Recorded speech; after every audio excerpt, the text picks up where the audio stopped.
Hi, ஸ்டார்டிங்ல 2 சைக்கோஸ் சின்ன சின்ன ஊர்களுக்கு எல்லாமே போய் அங்க ஒரு ஹோட்டல்ல தங்கி இருந்து நிறைய கொலைகள் பண்ணிக்கிட்டே வராங்க. சொல்ல போனா எங்கெல்லாம் தங்குறாங்களோ அங்க எல்லாமே பயங்கரமா கொலை பண்றாங்க. கொலை பண்ணி அங்க இருக்கிற எல்லாத்துடைய பொருட்கள் உடைமைகள் எல்லாத்தையுமே எடுத்து தூக்கிட்டு வந்துடுறாங்க. சம்திங் யாரையோ தேடி போறாங்க. ஆனா இவங்க தேடி போற அந்த நபர் இன்னும் அவங்க கையில மாட்டவே இல்ல. பல ஊர்கள் கடந்து வந்திருக்காங்க. இப்படி கொலைகள் கொடூரமா பண்ண அந்த பக்கம் ஹீரோவுடைய பொண்ணுக்கு பயங்கரமான கெட்ட கனவு. குட்டி பாப்பாவா இருக்கிற அந்த பொண்ணு பயந்து போய் எந்திரிக்க வீட்டுல இருக்கிற எல்லாருமே வந்து ஆறுதல் படுத்துறாங்க. நம்ம ஹீரோவுடைய ஃபேமிலியை பத்தி பார்த்தோம்னா ரொம்ப சாஃப்டான ஃபேமிலி. பேக்கரி கடை வச்சிருக்க நம்ம ஹீரோவுக்கு ஒரு வைஃப், குட்டியா ஸ்கூல் போற வயசுல ஒரு பொண்ணு, அதை விட கொஞ்சம் பெருசா பையன் இருக்கான். இப்படி சாஃப்டா ஸ்வீட்டா ஒரு சின்ன ஊர்ல பேக்கரி கடை வச்சு வாழ்ந்துட்டு இருக்காங்க. இப்படி நம்ம ஃபேமிலி மேல இருக்கிற ஒரு லவ் வெளிப்படுத்துற வகையில ஒரு சாங் கட் பண்ண நாட்கள் சாஃப்டா போயிட்டு இருக்க. நம்ம ஹீரோவுடைய பையனை பார்த்தோம்னா எக்ஸ்ட்ராடினரி டேலண்ட் பட் சாஃப்டான கேரக்டர். ஏன்னா வளர்ப்பு அப்படி. எந்த பிரச்சனை வந்தாலும் பிரச்சனை வேண்டாம்னு சொல்லி விலகி போகக்கூடிய ஒரு சுவாபம். ஸ்கூல்ல அப்படி இப்படி இந்த தகராறு வந்தாலும் வேண்டாம் வேண்டாம்னு விலகி வந்துருவாரு. இப்படி நாட்கள் மெதுவா நடந்துட்டு இருக்க இந்த 2 சைக்கோஸ் இருக்காங்க பாத்தீங்களா. ஒரு நாளைக்கு ஒரு ஊர்ல ஒரு பேக்கரிக்குள்ள வராங்க. அது பார்ட்டி பண்ண வாழ்ந்துட்டு இருக்க நம்ம ஹீரோவோட பேக்கரி. அங்க உள்ள வந்து வேணும்னே அராஜகம் பண்ண முடிஞ்ச வரைக்கும் நம்ம ஹீரோ அமைதியாவே இருக்காரு. ஒரு கட்டத்துக்கும் மேல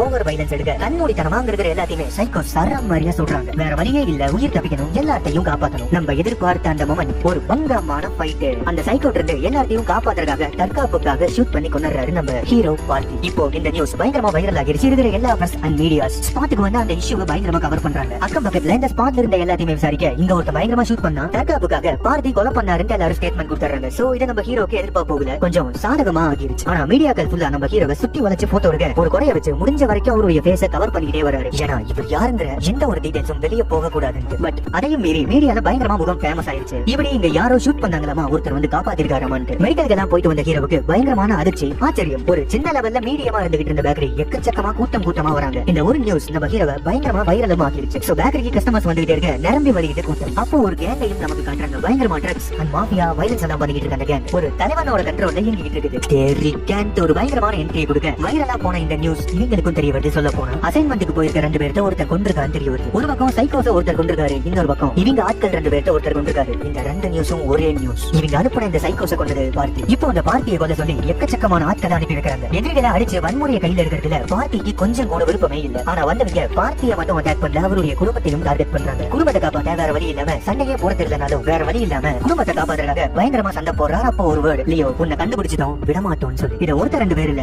எல்லாருமே லியோ லியோன்னு நம்ம ஹீரோவை கூப்பிட்டு அடிக்க வராங்க. இதை கேட்டுக்கிட்டு இருக்க நம்ம ஹீரோவுக்கு ஒண்ணுமே புரியல. யார் இந்த லியோ? என்னையே எல்லாரும் அப்படி சொல்லி கூப்பிடுறாங்க. ஒருவேளை யாரோ ஒருத்தனை கொல்றதாக தப்பா என்ன அடையாளம் கண்டுபிடிச்சிட்டு கொல்ல வந்திருக்காங்களோ என்னமோ. இப்போ இந்த கதை எல்லாமே பாத்தீங்கன்னா காஷ்மீர்ல நடந்துகிட்டு வருது. அதுவும் ஒரு பார்டர். சோ அங்க ஒரு ஹையர் ஆபீசரா ஒரு போலீஸ்காரர் இருக்காரு. போன சீன்ல நடந்த கலவரத்துல இந்த போலீஸ்காரருக்கும் பார்ட்டிக்கும் ஒரு அறிமுகம் கிடைச்சிருக்கு. இன்னைக்கு நடந்த விஷயம் எல்லாத்தையுமே சொல்லி லியோனி யாரோ இருக்காங்க. ஆட்கள் என்ன ஒருத்தரா தேடி வராங்கன்னு சொல்லிட்டு இருக்க. லியோனா யாருன்னு இந்த போலீஸ்காரர் விசாரிக்க ஆரம்பிக்கிறாரு. அதே நேரத்துல தேரிக்க கேங்குக்கு பயங்கரமான ஒரு சவால். ஏன்னா அனுப்புன ஆட்கள் எல்லாத்தையுமே ஒரு அடிச்சு அனுப்பிட்டான். மிகப்பெரிய ஒரு கேங் மீட்டிங்க போட்டு ஹரால்ட் தாஸ்ங்கிற அந்த தலைவன் பார்ட்டியோட போட்டோவை காட்டி முடிச்சிட்டு வரவங்களுக்கு லைஃப் டைம் செட்டில்மெண்ட் அனௌன்ஸ் பண்ணி எக்கச்சக்கமான கும்பல்கள் பார்ட்டியை தேடி போறாங்க. பேக்கரியில அவர் இருந்துகிட்டு இருக்காரு. சம்திங் அன்யூஷுவல் ஆக்டிவிட்டீஸ் பார்ட்டிக்கு அன்னைக்கு தென்படுது. யாரோ ஒரு கும்பல் சம்பந்தம் இல்லாம எதுக்காகவோ தன்னையும் தன்னுடைய ஃபேமிலியும் டார்கெட் பண்றாங்கன்னு தெரியுது. அதுவும் குறிப்பா இன்னைக்கு பேக்கரியை சுத்து போறாங்கன்னு யோசிக்க பார்ட்டி எங்க தங்கி இருக்காரோ அந்த வீட்டை நோக்கி ஒரு கும்பல் போறாங்க. அவசர அவசரமா ஹீரோவுக்கு கால் பண்ணி நம்மள கொலை பண்றதாக எக்கச்சக்கமான பேர் வராங்க. சோ எல்லாத்துக்கும் தயாராரு, நான் வந்துகிட்டே இருக்கேன்னு சொல்லிட்டு அவசர அவசரமா வீட்டுக்கு ஓடி போய் பார்த்தா அந்த ஸ்பாட்டுக்கு யாருமே வரல. ஹீரோவுக்கு ஒண்ணுமே புரியல. பயங்கரமா அழுகுறாங்க. ஏன்னா தங்களுக்கு ஒரு குடும்பம் இருக்குது. சின்ன வயசுல ஒரு பாப்பா இருக்குது. பொறுப்பா நல்லபடியா வளர்த்து ஒரு வாழ்க்கையை அமைச்சு தர வேண்டிய இடத்துல ஒரு பையனும் இருக்கான். இத்தனை நாள் அமைதியா இருந்துகிட்டு இருந்த வாழ்க்கையே போச்சு. இனிமேல் நம்ம வாழ்க்கையே இப்படித்தான் இருக்க போகுது. எல்லாத்துக்கும் ஓடி ஒளிஞ்சுக்கிட்டு பயந்துகிட்டே இருக்கணும் மாட்டு புலம்ப. இத்தனை நாளா வாழ்க்கையில கோவமே படாத ரொம்ப அமைதியா இருந்துகிட்டு இருந்த பார்ட்டி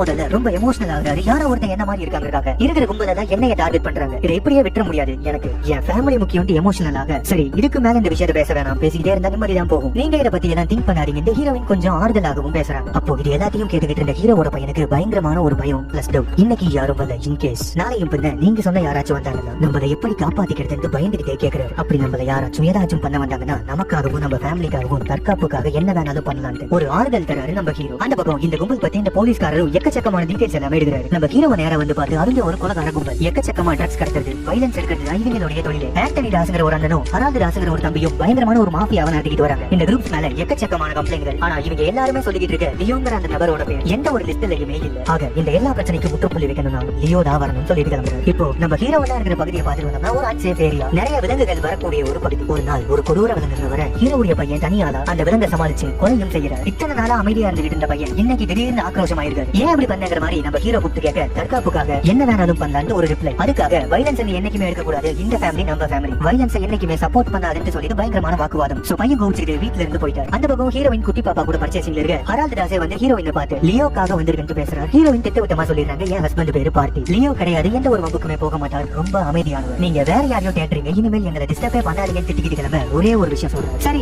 உங்க ஹஸ்பண்ட் பேரு பார்த்தி, ரொம்ப அமைதியானவர், வம்புக்கு போக மாட்டாரு, பிரச்சனை இருக்க மாட்டாரு, எல்லாம் ஓகே. ஆனா ஒரு மனுஷனை கரெக்டா குறிப்பாத்து எப்படி சுட்டார், அடிக்க வர எல்லாத்தையும் பயங்கரமா கரெக்டா நேக்க அடிக்கிறார். நீ எப்படி அமைதியா பிரச்சனையை வேண்டாம்னு நினைக்கிற பார்ட்டி எப்படி இதை பண்ண முடியும்? உங்களுக்கு நீங்களே கேள்வி கேட்டுட்டு சரிங்க உங்க புருஷன்டையும் அதை கேட்டு பாருங்க. கேன்சர் தெரியும் கிளம்பிட்டார். இது நம்ம ஹீரோயின் வீட்டுக்கு வந்து ஹீரோ கிட்ட இதை பத்தி பயங்கரமா கேள்வி கேட்டுக்கிட்டே இருக்க வெளியே கோச்சுக்கிட்டு போயிருப்பாரு பாத்தீங்களா ஹீரோட பையன். அவரை ஹரால்டு தாஸோட ஆளுமே தூக்கிடுறாங்க. சோ அங்க ஹீரோ போறாரு, எக்கச்சக்கமா நம்ம ஹீரோ அடிச்சுக்கிட்டே இருக்க ஒரு கட்டத்துல பார்ட்டிக்குள்ள இருக்கிற அந்த நபர் வெளியே வர பங்கமா ஃபைட் பண்ணி அந்த கேங்ல இருக்க எல்லாத்தையும் கொண்டுறாங்க, இன்க்ளூடிங் ஹரால்டு தாஸ். ஆக இத்தனை நாளா அமைதியா இருந்துகிட்டு இருந்த பார்ட்டி இப்போ ஏன் இப்படி மாறினார்? ஆக இத்தனை நாளா நடிச்சிருக்காரு. இவரோட பிளாஷ்பேக் என்ன? யார் அந்த லியோ? பிளாஷ்பேக் ஓபன் பண்ண மூத்தவர் ஆண்டனி தாஸ், இளையவர் ஹரால்டு தாஸ், லாஸ்ட் தான் லியோ தாஸ். எல்லாரும் ஒட்டுக்கா இருக்காங்க, பயங்கரமா பிசினஸ் பண்றாங்க, எக்கச்சக்கமான வயலன்ஸ். ஒரு கட்டத்துல லியோ எல்லாமே வேணாம்னு சொல்லிட்டு பயங்கரமான ஃபைட், துரோகம், வீழ்ச்சிக்கு அப்புறம் வேற ஒரு வாழ்க்கையை வாழ வந்துட்டார். இந்த உண்மை இப்போ சில பல பேருக்கு தெரிஞ்சிருச்சு, இன்க்ளூடிங் ஹீரோயின் அண்ட் ஃபேமிலி. இதுக்காக உண்மையை மறைச்சிட்டீங்க இந்த ஹீரோயின் பயங்கரமா வருத்தப்பட்டு கேட்க, எனக்கு அந்த வாழ்க்கை பிடிக்கல, லியோங்கிற ஒரு கேரக்டர் எனக்குள்ள இனிமேல் வராது, நான் அமைதியா வாழ விருப்பப்படுறேன், இந்த ஒரு வாழ்க்கையை எடுத்திருக்கேன், என்னால நம்ம ஃபேமிலிக்கு எந்த ஒரு பிரச்சனையும் வராதுன்னு சொல்லிட்டு இருக்க. வீட்டுல முன்ன இருந்த ஒரு சந்தோஷமும் இப்ப இல்ல. ஹீரோ கிட்ட யாருமே பிடி கொடுத்து பேசவே மாட்டேங்கிறாங்க. இந்த கேப்ல போலீஸ்காரரும் வராரு, லியோவை நீ எப்படி மறைச்சாங்கிற மாதிரி எல்லாமே கேட்க, என்னோட வாழ்க்கை அது இல்ல, நான் பார்த்திபன் இப்படியே வாழ்ந்துகிட்டு இருக்கேன் அப்படியே நகர்ந்து வந்துட்டார். நைட்டு ஹீரோ தூங்கிட்டு இருக்கும்போது ஒரு போன் கால்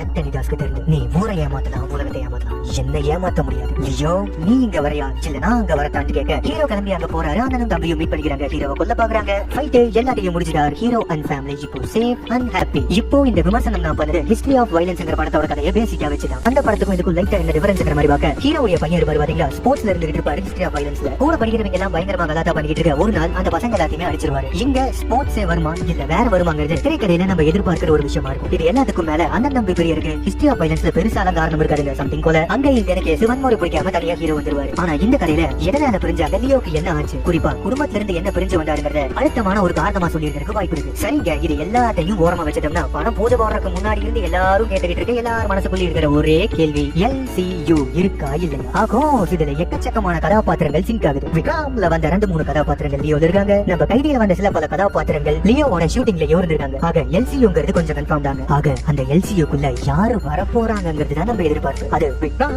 வருவாரா இல்ல கைதி டெல்லி பாபு வருவாரா, அதுவும் இல்லன்னா சார் ரோலக்ஸ் சார் வருவாரா, இதுல அப்பியரன்ஸா வருவாங்க இல்ல விக்ரம்ல வந்த மாதிரி நம்ம டெல்லி பாபு மாதிரி வாய்ஸ் ஓவரா வருவாங்க. இது எல்லா கேள்விகளுக்கும் எனக்கும் ஆன்சர் தெரியலங்க. அக்டோபர் 19 தெரிஞ்சுக்கலாம்.